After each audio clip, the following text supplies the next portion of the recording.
یہ توحید دنیا کی سب سے بڑی نعمت بھی ہے میرے اللہ کے کروڑوں بندے ہیں، ان کروڑوں بندوں میں اللہ تعالیٰ نے ہمیں اور آپ کو اگر چنا ہے اس دین کے لیے، اس ایمان کے لیے، اس توحید کے لیے، اللہ کی اس نعمت کی قدر کرو۔ یہ بڑے افسوس کی بات ہے کہ آج کا مسلمان اپنے دین اور اپنے ایمان کی اس نعمت کی قدر نہیں کرتا ہے کہ جب اللہ ہی ساری کائنات کا رب ہے، ہمارا کریٹر ہے، ہمارا مالک ہے، ہماری ایک ایک سانس کا مالک ہے، ہمارے دل کی ایک ایک دھڑکن کا مالک ہے، بگڑی بنانے والا وہ ہے، مصیبتوں کو دور کرنے والا وہ ہے، جلانے مارنے والا وہ ہے، بیماری شفا دینے والا وہ ہے، تو اب عبادت کی جتنی ویرائٹیز ہیں اور عبادت کی جتنی اقسام ہیں وہ ہم صرف اور صرف اللہ کے لیے انجام دیں۔ رکوع اللہ کی بارگاہ میں، سجدہ اللہ کی بارگاہ میں، دعا اللہ کی بارگاہ میں، نماز اللہ کے لیے، خوف اللہ سے، محبت اللہ سے، امید اللہ سے، قربانی اللہ کے نام کی، قسم اللہ کے نام کی، عبادت کی جتنی ویرائٹیز ہیں ان ساری عبادت کی اقسام کو صرف اور صرف اللہ کے لیے خاص کرنا، یہ توحید کی دوسری قسم ہے اور یہ the most important قسم ہے۔ توحید میں جب تک ہم غیر اللہ کی عبادت کا انکار نہ کریں تب تک توحید کمپلیٹ نہیں۔ اللہ کو رب ماننا کافی نہیں ہے، غیر اللہ رب نہیں ہو سکتا، یہ بھی ماننا ضروری ہے۔ اللہ ہماری بگڑی بنانے والا ہے اتنا مان لینا کافی نہیں ہے، اللہ کے سوا کوئی بگڑی بنانے والا نہیں ہے، یہ بھی ماننا ضروری ہے۔ ایک قدم اور آگے بولو، اللہ ہی ہمارا دستگیر ہے، غوث اعظم ہے، مددگار ہے، یہ ماننا کافی نہیں ہے۔ اللہ کے سوا کوئی دستگیر نہیں، اللہ کے سوا کوئی غریب نواز نہیں، اللہ کے سوا کوئی بندہ نواز نہیں، اللہ کے سوا کوئی غوث اعظم نہیں۔ جب تک یہ عقیدہ نہ رکھا جائے توحید مکمل نہیں ہو سکتی۔ اتنا نازک مسئلہ ہے توحید، لوگوں نے کھیل بنا کے رکھا۔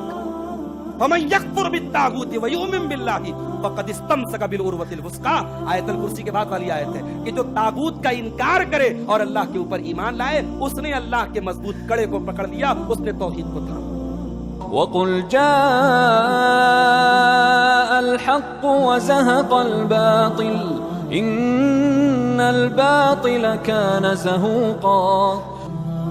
محترم علماء کرام، بزرگوں اور دوستوں، نوجوان ساتھیوں، ماں اور بہنوں، پیارے بچوں، مسجد عزیزیہ حیدرآباد میں آج ہم اور آپ مغرب کی نماز کے بعد بیٹھے ہوئے ہیں اور یہ مجلس اس مقصد کے تحت سجائی گئی ہے کہ ہم اللہ کے گھر میں بیٹھ کر کچھ باتیں اس ٹاپک پر سنیں جو ٹاپک قرآن کا ٹاپک۔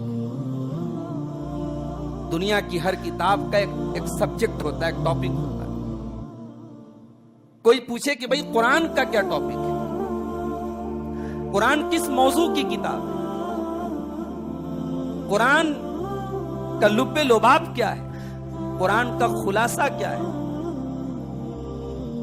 تو ایک لفظ میں جواب یہ ہے کہ قرآن کا ٹاپک توحید۔ الحمدللہ رب العالمین سے لے کر کے من الجنۃ والناس تک پورا قرآن توحید سے بھرا ہوا ہے، اور یہ توحید وہ چیز ہے جو ہماری تخلیق کا مقصد ہے۔ اللہ تعالیٰ نے ہمیں کیوں پیدا کیا؟ اسی توحید کے لیے۔ سورہ ذاریات کی بڑی مشہور آیت میں نے آپ کے سامنے پڑھی ہے، وَمَا خَلَقْتُ الْجِنَّ وَالْإِنسَ إِلَّا لِيَعْبُدُونَ۔ میرے بندوں، میں نے جنات اور انسان کو صرف اور صرف اپنی عبادت کے لیے، اپنی توحید کے لیے پیدا کیا ہے۔ ہماری اور آپ کی تخلیق کا مقصد توحید ہے، اور جس طریقے سے دنیا کی ہر چیز جب اپنے مقصد کو پورا نہ کرے تو وہ یوز لیس ہو جاتی۔ انسان اگر اپنے مقصد تخلیق کو بھلا دے، توحید کو بھلا دے، اس کی زندگی میں شرک آ جائے، اس کی زندگی میں کفر آ جائے، ایسی انسان کی زندگی کا کوئی مطلب نہیں۔ اس کی زندگی میں اور ایک جانور کی زندگی میں، ایک حیوان کی زندگی میں کیا فرق ہے؟ انسان علم حاصل کرے، پڑھے لکھے، ڈگریوں کی کا انبار لگا دے، دنیا کی نظروں میں دانشور بن جائے، انٹلیکچوئل بن جائے، لیکن اگر اپنے کریٹر کو نہ پہچانے، اپنے مالک کو نہ پہچانے، اپنے رب کو نہ پہچانے، اس کی بارگاہ میں سر نہ جھکائے، اس انسان کے علم کا کیا فائدہ ہے؟ سورہ آل عمران کی وہ آیت یاد کیجئے جس میں اللہ تعالیٰ نے عقل مند لوگوں کا ذکر کیا ہے۔ ان فی خلق السماوات والارض واختلاف اللیل والنہار لآیات لأولی الالباب، بے شک آسمانوں اور زمین کی پیدائش کے اندر، رات اور دن کے آنے جانے کے اندر عقل مندوں کے لیے نشانیاں ہیں۔ الذین یذکرون اللہ قیاما وقعودا وعلی جنوبہم، اے اللہ عقل مند کون لوگ ہیں؟ فرمایا عقل مند وہ لوگ ہیں جو اٹھتے بیٹھتے لیٹتے اللہ کا ذکر کرتے ہیں، اللہ کو یاد کرتے ہیں۔ وَيَتَفَكَّرُونَ فِي خَلْقِ السَّمَاوَاتِ وَالْأَرْضِ، اور وہ آسمانوں کی اور زمین کی تخلیق پر غور کرتے ہیں، وہ اس یونیورس کی تخلیق کے اوپر غور کرتے ہیں، اس کائنات کے اندر غور کرتے ہیں۔ اب جب غور کرتے ہیں اس دنیا کے اوپر، اس کائنات کے اوپر، تو اس نتیجے تک پہنچتے ہیں ربنا ما خلقت ھذا باطلا، پروردگار تو نے اتنی بڑی کائنات کو بے مقصد تو نہیں بنایا ہے، بیکار تو نہیں بنایا ہے، سبحانک فقنا عذاب النار۔ دنیا میں ایک عقل مند انسان بھی کوئی کام بغیر مقصد کے نہیں کرتا، دنیا میں ایک عام انسان بھی کوئی کام بغیر مقصد کے نہیں کر سکتا ہے۔ اگر ہم سمجھتے ہیں کہ ہماری زندگی کا مقصد صرف کھانا، کمانا، انجوائے کرنا، لائف میں موج مستی کرنا ہے، اس کا مطلب کہ ہم اللہ تعالیٰ کے اوپر بلیم کر رہے ہیں۔ اللہ نے اس کائنات کو یوں ہی مذاق کے طور پہ پیدا کر دیا، اس دنیا کو یوں ہی کھلواڑ کے طور پہ پیدا کر دیا۔ بندہ جب کائنات میں غور کرتا ہے تو اس رزلٹ پر پہنچتا ہے، نہیں ہے اللہ سبحانکا، تو اس سے پاک ہے، تو اس بلیم سے پاک ہے، تو اس الزام سے پاک ہے، تو نے کائنات کو بغیر مقصد کے نہیں بنایا ہے۔ بندہ جب کائنات پر غور کرتا ہے، اپنی تخلیق کے مقصد کو پا لیتا ہے کہ ہاں اے اللہ میری زندگی کا مقصد تیری توحید ہے، تجھے راضی کرنا ہے۔ اور جب بندہ اپنے مقصد کو پہچان لیتا ہے تب اللہ سے دعا کرتا ہے فقنا عذاب النار، اے اللہ تو ہمیں توحید پر چلنے کی توفیق دے اور ہمیں جہنم کی آگ سے بچا۔ یہ توحید وہ چیز ہے، یہ توحید دنیا کی سب سے بڑی نعمت بھی ہے۔ اللہ کے کروڑوں بندے ہیں، ان کروڑوں بندوں میں اللہ تعالیٰ نے ہمیں اور آپ کو اگر چنا ہے اس دین کے لیے، اس ایمان کے لیے، اس توحید کے لیے، اللہ کی اس نعمت کی قدر کرو میرے بھائی۔ یہ بڑے افسوس کی بات ہے کہ آج کا مسلمان اپنے دین اور اپنے ایمان کی اس نعمت کی قدر نہیں کرتا ہے۔ کبھی کبھی کافروں اور مشرکوں کی دولت کو دیکھ کر، ان کی دنیاوی زندگی کی رونق کو دیکھ کر، ان کی چکا چوند کو دیکھ کر، ہماری عورتیں ان کی عورتوں کے ڈریس کو دیکھ کر، ان کے لائف اسٹائل کو دیکھ کر کے دھوکہ کھا جاتے ہیں کہ صاحب زندگی تو یہ ہے، موج مستی تو یہ کر رہے ہیں۔ میرے بھائیوں، دنیا کی ساری دولت بھی اگر کسی کے پاس اور ایمان نہیں ہے، اور ہمارے پاس کچھ نہیں ہے اور ہمارے پاس ایمان ہے، ہم اس سے زیادہ دولت مند ہیں۔ ہمارے پاس وہ دولت ہے جو کل قیامت کے دن اللہ کی بارگاہ میں کام آئے۔ دنیا کے بڑے بڑے کھرب پتی آئیں گے جن کے پاس دولت کی کمی نہیں، سونے چاندی کی کمی نہیں، ہیرے جواہرات کی کمی نہیں، اللہ کی بارگاہ میں آ کے ریکویسٹ کریں گے، گزارش کریں گے، اے اللہ بڑی دولت چھوڑ کے آیا تھا، ساری دولت تو لے لے اے اللہ، بس ہمیں جہنم کی آگ سے بچا۔ اللہ تعالیٰ اعلان فرمائے گا ان الذین کفروا وماتوا وهم کفار فلن يقبل من احدهم ملء الارض ذهبا، جو لوگ ایمان کے بغیر دنیا سے چلے گئے، توحید کے بغیر دنیا سے چلے گئے، وہ زمین بھر کے سونا بھی اگر لے کے آ جائیں، ان کا سونا اللہ کی بارگاہ میں قبول نہیں کیا جائے گا۔ جہنم کی آگ سے زمین بھر کے سونا بھی اگر وہ لے کے آ جائیں، اگر توحید نہیں ہے اللہ کے وہ نہیں بچ سکتا۔ اتنی بڑی دولت ہے، مسلمان اگر دنیا میں پریشانی اور مصیبت کی انتہا پر بھی اگر ہے، اگر اس کے پاس توحید کی دولت ہے تو وہ کبھی مایوس نہ ہو۔ تیرے پاس وہ ہے جو کروڑوں لوگوں کے پاس ہے، تیرے پاس وہ ہے جو آخرت میں تجھے نجات دے۔ اسی لیے اللہ قرآن میں بار بار میں تاکید کرتا ہے وَلَا تَمُوتُنَّ إِلَّا وَأَنْتُمْ مُسْلِمُونَ، اے میرے بندو تمہیں موت نہ آئے مگر اسلام کی حالت میں، توحید کی حالت میں، مرتے دم تک اس توحید کی حفاظت کرنا۔ اسی لیے اللہ کے نیک بندے دعا کرتے ہیں ربنا لا تزغ قلوبنا بعد اذ هديتنا وهب لنا من لدنك رحمة انك انت الوهاب۔ پروردگار جب تو نے ہم کو ہدایت سے نوازا ہے، ہم کو توحید سے نوازا ہے، تو اے اللہ اب دوبارہ ہم شرک کی گندگی کی طرف نہ جائیں، ہم کفر کی دلدل کی طرف نہ جائیں، ہمیں ہمارے دل کو تو ہر قسم کی گمراہی سے بچا کے رکھ، ہمیں دین کے اوپر تو ثابت قدم رکھ۔ اللہ کے نبی ایک دعا کرتے ہیں اللہم انی اعوذ بک من الحور بعد الکور، اے اللہ مجھے کور کے بعد حور سے بچا۔ یہ کور کا کیا مطلب ہوتا ہے اور حور کا کیا مطلب ہوتا ہے؟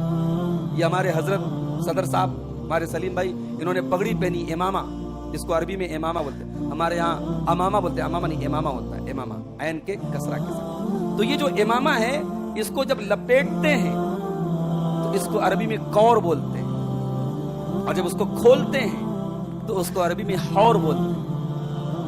اللہ کے نبی دعا کر رہے ہیں کہ اے اللہ جب توحید کے بندھن میں میں بندھ گیا، ایمان کے رشتے میں جڑ گیا، اب یہ رسی ڈھیلی نہ پڑنی پائے، اس رسی کو تو کھلنے سے بچا لے۔ اللہم انی اعوذ بک من الحور بعد الکور۔ یہ پیارے نبی کی دعا کتنی پیاری۔ یہ توحید وہ دولت ہے جس کی حفاظت کی نبی اکرم دعا کیا۔ واللہ آج ہمارے دل کو بڑی تکلیف پہنچتی ہے جب ہم دیکھتے ہیں کہ ہماری قوم کی بہنیں، ہماری قوم کی بیٹیاں آج کسی کے پیار اور محبت کے میٹھے بول کی وجہ سے اور کسی سے عشق کے جھانسے میں آ کر ایمان کا سودا کر لیتی ہیں، توحید کو چھوڑ۔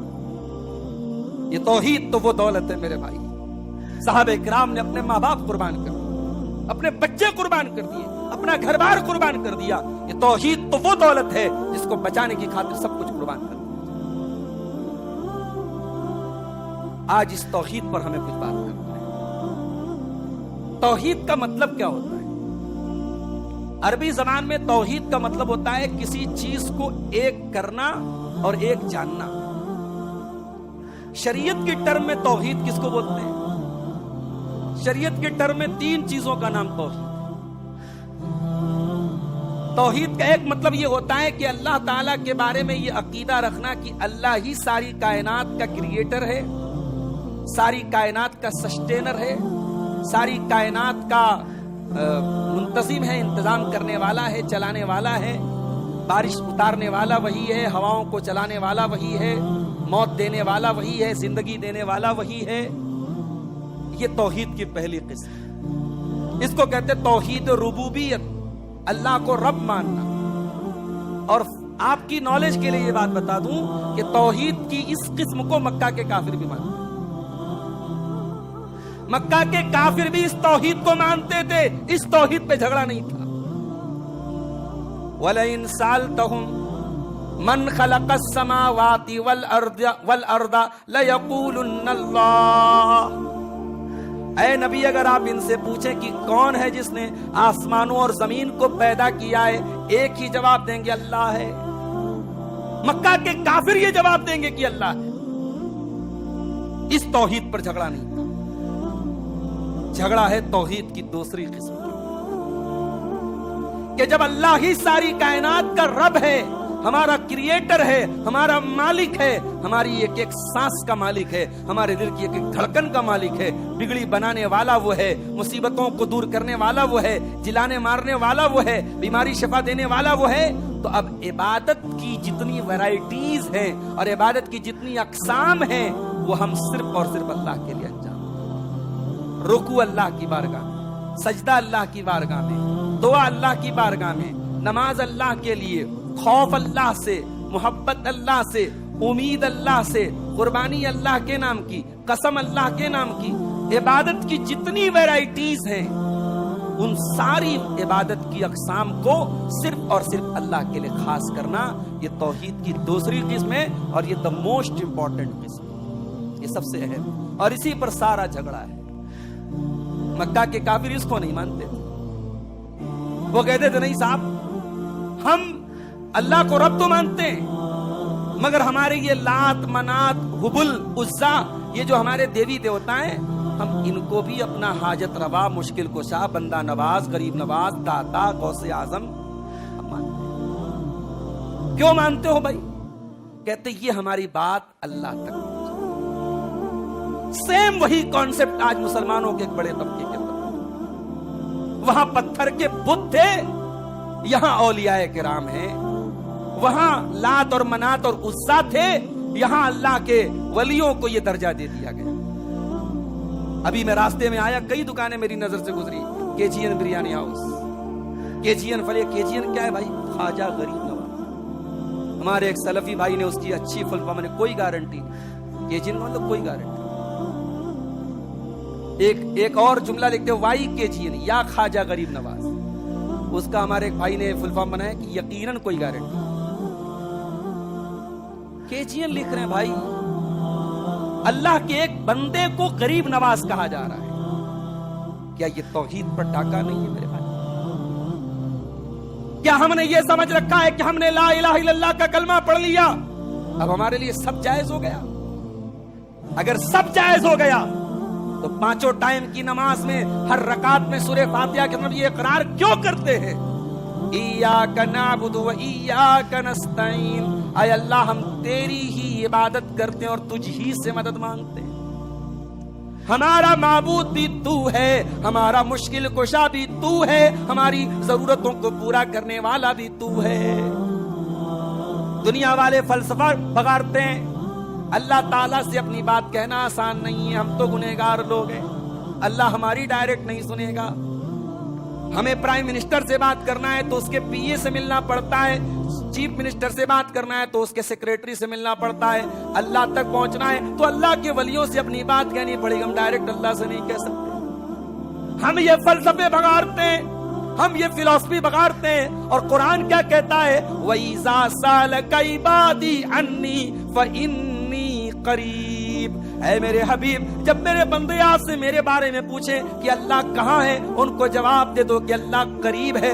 اجیب دعوت الداعی، اللہ پکارنے والے کی پکار کو ہر وقت سنتا ہے، شرط یہ فَلْيَسْتَجِيبُوا لِي وَلْيُؤْمِنُوا بِي کہ بندہ میری بات مانے اور میرے اوپر ایمان رکھے۔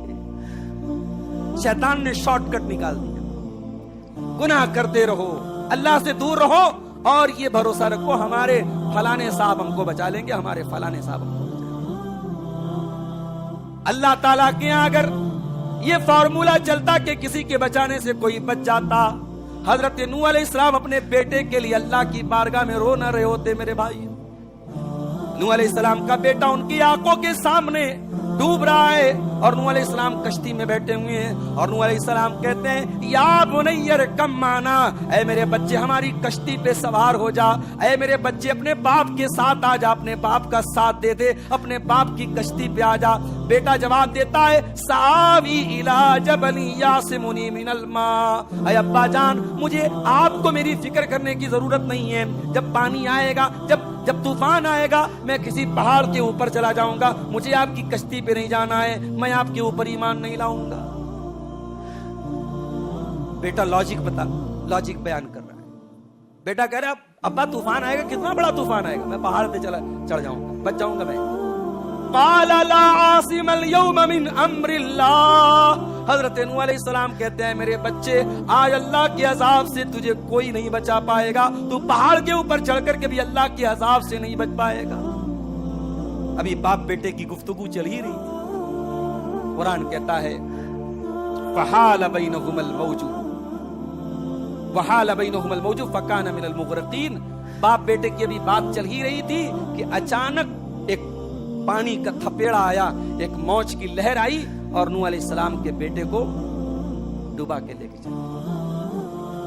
پیغمبر کا بیٹا ڈوب گیا، اور پیغمبر بھی کوئی معمولی پیغمبر نہیں، 950 سال تک اللہ کے دین کی تبلیغ کرنے والا 950 سال تک اللہ کی توحید کی دعوت دینے والا پیغمبر، ان کا بیٹا ڈوب گیا ان کی آنکھوں کے سامنے۔ حضرت نوح علیہ السلام نے اللہ کی بارگاہ میں ہاتھ اٹھایا، اے اللہ تو نے وعدہ کیا تھا تو میری فیملی کو بچائے گا، ان ابنی من اہلی، اے اللہ میرا بیٹا بھی تو میری فیملی میں سے ہے، میرا بیٹا تو نہیں بچا، میرا بیٹا تو ڈوب گیا، دنیا میں بھی ڈوبا آخرت میں بھی ڈوب گیا، میری اے اللہ تو نے کہا تھا کہ جو میری کشتی پہ آئے گا وہی ایمان والا ہوگا، میرا بیٹا تو ایمان بھی نہیں لایا، میرا بیٹا تو ڈوب گیا، اے اللہ تو نے وعدہ کیا تھا تو میری فیملی کو بچائے گا، میری فیملی تو نہیں بچ پائی، میرا بیٹا تو نہیں بچ پایا۔ آج ہمارے یہاں بعض لوگ اپنے شجرے پر بڑا ناز کرتے ہیں، ہم تو جناب فلاں ہیں، ہم تو سید ہیں، ہم رسول کی نسل سے ہیں، ہمیں جہنم کی آگ نہیں چھو سکتی۔ معاف کرنا، آپ رسول کے خاندان سے، تب بھی اللہ کے یہاں یہ دیکھا جائے گا کہ آپ کا ایمان کیسا تھا، آپ کا عقیدہ کیسا تھا۔ اگر ایمان اور عقیدے کے ساتھ کوئی رسول کی خاندان سے، تو بے شک اس کے لیے یہ عزت کی بات ہو سکتی ہے کہ وہ اولاد رسول میں سے، لیکن ایمان نہیں ہے اور عقیدہ نہیں ہے، عمل نہیں ہے، تو صرف یہ ٹائٹل کہ صاحب ہم سید ہیں، اللہ کیا اس ٹائٹل کی کوئی حیثیت نہیں۔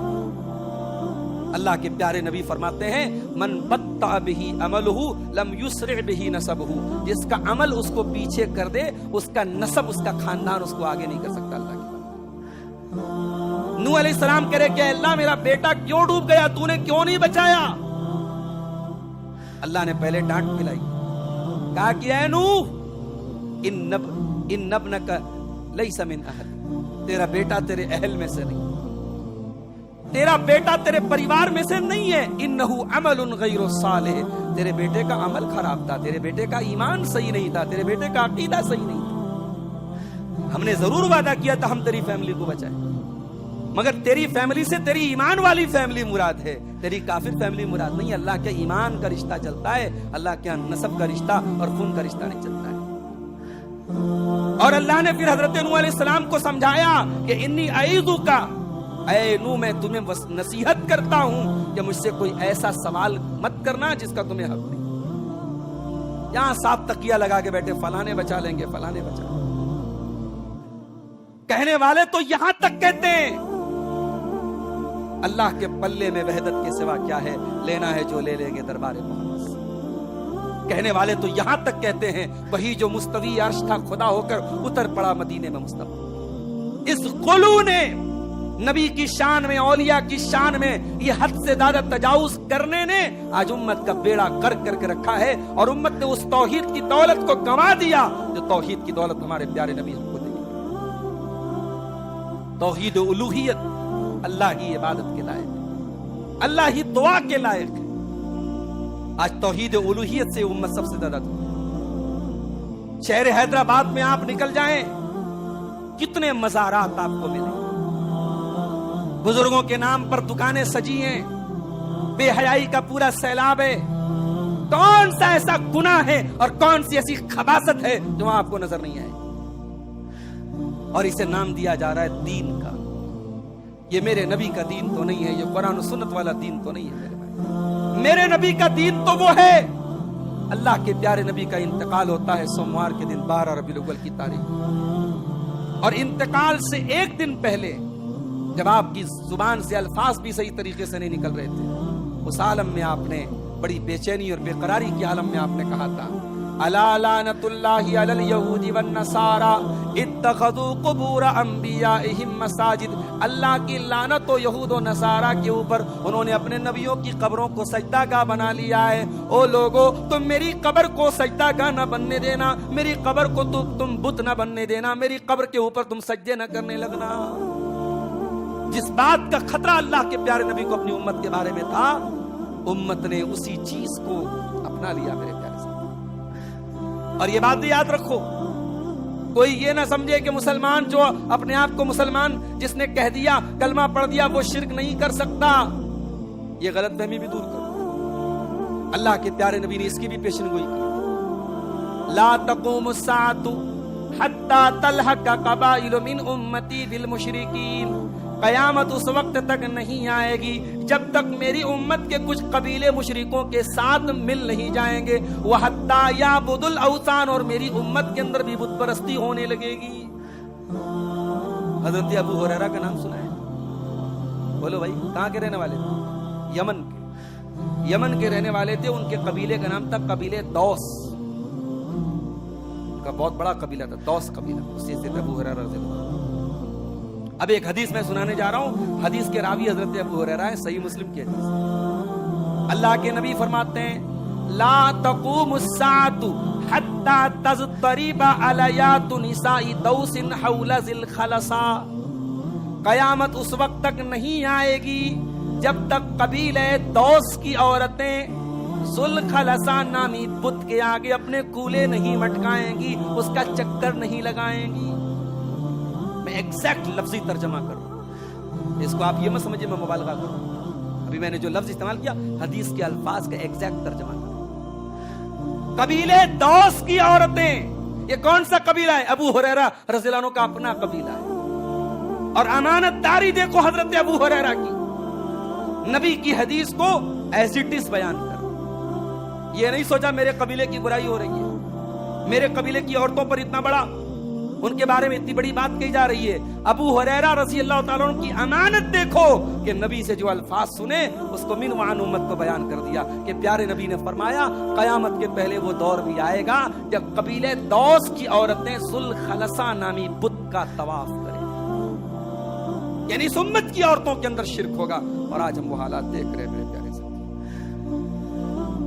قرآن ہمیں توحید کا درس دیتا ہے، قرآن میں اللہ نے نبیوں کے واقعات بیان کیے، کبھی آپ غور کیجئے نبیوں کے واقعات میں آپ کو ایک چیز کامن ملے گی۔ نبیوں کی قوموں کے الگ الگ معاملات ہیں، شعیب علیہ السلام کی قوم ناپ تول میں کمی کر رہی ہے، صالح علیہ السلام کی قوم نے اللہ کی طرف سے جو اونٹنی آئی تھی اس کو قتل کر ڈالا، قوم عاد اور قوم سمود نے بڑے تکبر سے کام لیا، اور اسی طریقے سے حضرت شعیب علیہ السلام کی قوم ناپ تول میں کمی کر رہی ہے۔ مختلف قوموں کے الگ الگ جرائم ہیں، مگر ایک چیز سب میں کامن ہے، یہ ساری قومیں مشرک تھیں، اور اللہ کے جتنے نبی آئے انہوں نے پہلا درس کیا دیا؟ یا قوم اعبدوا اللہ ما لکم من الہ غیرہ، اے میری قوم کے لوگوں اللہ کی عبادت کرو، اللہ کے سوا تمہارا کوئی معبود۔ سارے نبیوں کا کامن میسج ہے توحید، اور سارے نبیوں کی زندگی میں بھی توحید ہے۔ کسی نبی نے اپنے سے پہلے والے نبی کے وسیلے سے دعا نہیں مانگی، کسی نبی نے اپنے سے پہلے والے نبی کی قبر پہ جا کے دعا نہیں مانگی، کسی نبی نے اپنے سے پہلے والے نبی کے نام کے ساتھ یا لگا کے نعرہ نہیں لگایا، یا موسیٰ یا عیسیٰ یا نوح یا لوط، کسی نے نعرہ نہیں لگایا۔ نبیوں کی زندگی میں توحید ملتی ہے۔ ابراہیم خلیل اللہ کو دیکھو، باپ نے گھر سے نکال دیا، قوم کے لوگوں کو توحید سکھانے کے لیے انہوں نے قوم کے بت خانے میں جا کے ان کے بتوں کو توڑ دیا، قوم کو توحید سمجھایا، شرک کی کمزوری سمجھایا، ان کے معبودان باطلہ کی کمزوری ظاہر کر دی۔ جب قوم کے لوگوں نے یہ دیکھ لیا کہ دلائل کے ذریعے بھی اس کے اوپر ہمارا زور نہیں چل سکتا ہے، تو قوم کے لوگوں نے تشدد سے کام لیا اور کہا کہ اس کو آگ میں ڈلوا دو، اور ایک ابراہیم کو جلانے کے لیے اتنی بڑی آگ تیار کی کہ اس آگ سے پورا گاؤں جلایا جا سکتا تھا، پورا محلہ جلایا جا سکتا تھا، اتنی بڑی آگ تیار کی۔ اور اللہ کے پیارے نبی فرماتے ہیں کہ سارے جانور تو اس آگ کو بجھانے کی کوشش کر رہے تھے، ایک جانور ایسا تھا جو اس آگ کو بھڑکا رہا تھا، اس جانور کا نام عربی میں وزغ ہے۔ اب کچھ علماء کہتے ہیں کہ وزغ سے مراد گرگٹ ہے، کچھ علماء کہتے ہیں کہ وزغ سے مراد چھپکلی ہے۔ زیادہ جو راجح بات، جو مضبوط بات نظر آتی ہے چھپکلی ہے، کیونکہ اس کی پہچان اللہ کے رسول نے فرمائی کہ وہ گھروں میں رہتا ہے، وہ جانور عام طور سے گھروں میں رہتا ہے، اور گرگٹ جو ہے وہ عام طور سے گھروں میں رہتا ہے، اور گرگٹ سے بظاہر کوئی نقصان نہیں ہے، اور چھپکلی کے اندر واقعی میں نقصان ہے۔ تو یہ چھپکلی جو ہے وہ ابراہیم علیہ السلام اس آگ کو اور بھڑکا رہی ہے، آگ جلا دی گئی۔ اب اچھا چھپکلی سے مراد ہم لوگ کو چھوٹی سی چھپکلی سمجھ میں آتی ہے، چھپکلی کی بھی بڑی ویرائٹی ہوتی ہے بھائی، مگرمچھ کے برابر کی بھی چھپکلیاں آتی ہیں۔ آپ جا کے گوگل پہ سرچ کیجئے گا، آپ کو